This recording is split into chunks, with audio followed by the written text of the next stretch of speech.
اگر پیشانی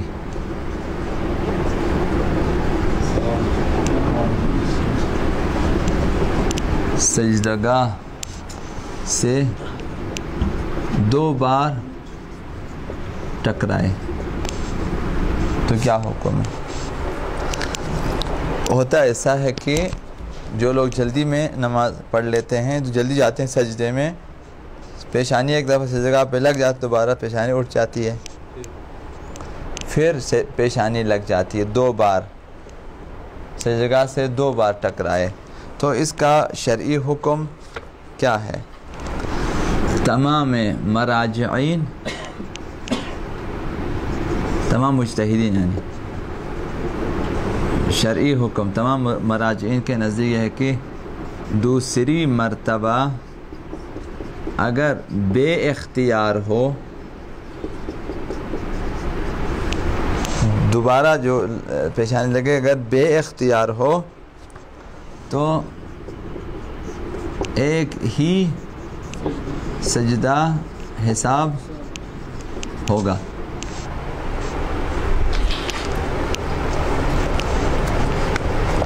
ایک دفعہ آپ مرضی سے گئے تھے،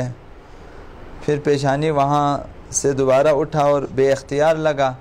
تو ایک ہی سجدہ حساب ہوگا، دو سجدے حساب نہیں ہوں گے۔ آیت اللہ وحید خراسانی فرماتے ہیں کہ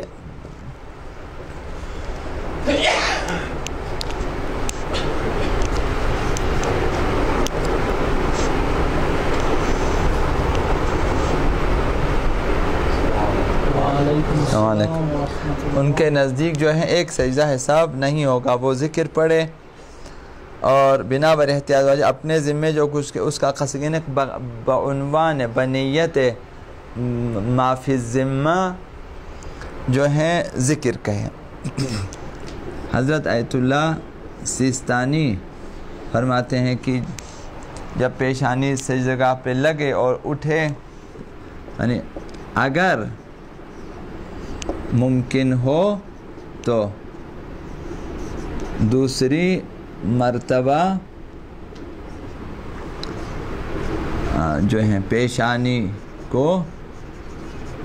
سجدگاہ پہ نہ لگنے دے، گیا پیشانی اٹھا، اگر بے اختیار لگا تو ایک ہی سجدہ حساب ہوتا ہے، اگر ممکن ہو تو دوبارہ نہ لگنے دیں، وہ جو ایک دفعہ ٹکرا کے اٹھا بس ایک ہی سجدہ حساب ہوگا، آپ اٹھیں، آپ گئے سجدے میں، سجدگاہ پہ پیشانی لگی ہے اور اٹھی ہے، چونکہ آپ روکنا چاہتے تھے، جلدی میں تھے، نہ روک سکے، ادھر مسئلہ ہے، چونکہ اگر چیز ذکر نہیں پڑی ہے آپ نے، اب پیشانی اگر اٹھ گئی ہے اپنے جو غلطی سے تو دوبارہ نہ لگنے دیں، اگر بے اختیار دوبارہ لگے تو یہی حکم ہے کہ ایک ہی سجدہ حساب ہوگا، اگر غلطی سے لگی ہے تو ایک ہی سجدہ حساب ہوگا،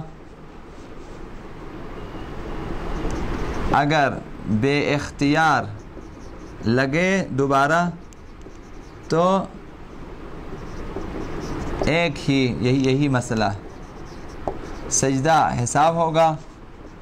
اگر ذکر نہ پڑا ہو تو اب پڑھے،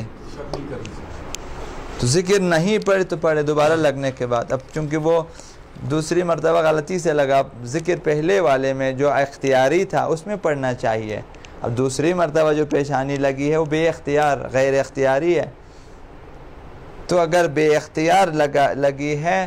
تو اگر ذکر نہیں پڑھی معافی ذمہ کی نیت سے ذکر پڑھیں اور اسی کو دونوں کو ایک ہی سجدہ حساب کر کے آپ اٹھیں۔ اگر سجدے میں پیشانی رکھتے وقت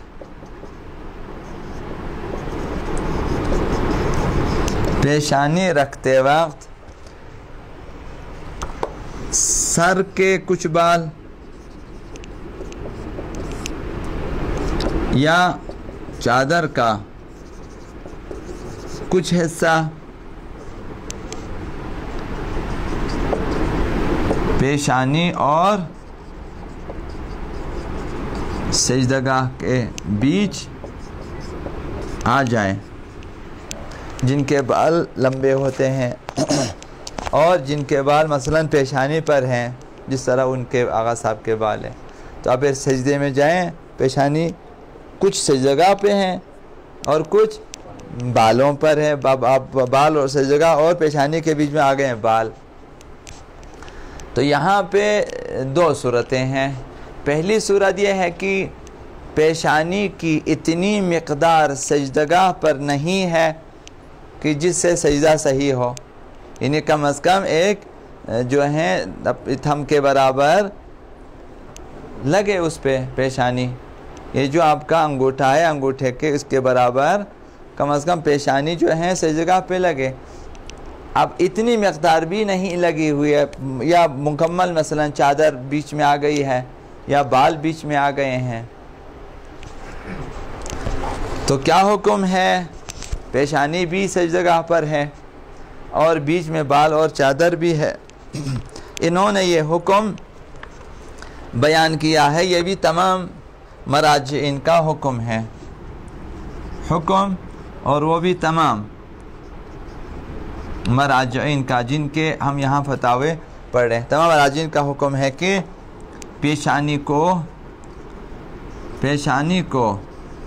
سجدگاہ سے اٹھائے بغیر بالوں اور چادر کو ہٹا دے۔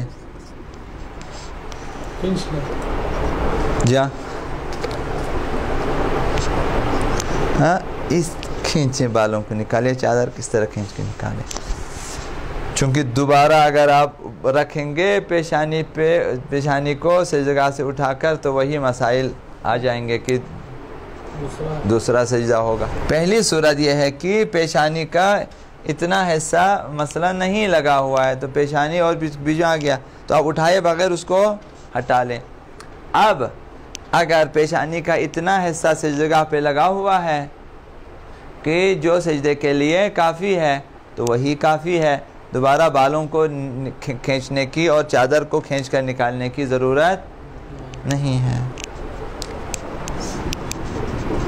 اگر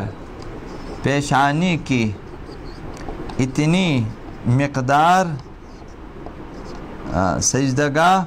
پر ہو جو سجدے کے لیے کافی ہو تو بالوں اور چادر کو ہٹانے کی بھی ضرورت نہیں ہے۔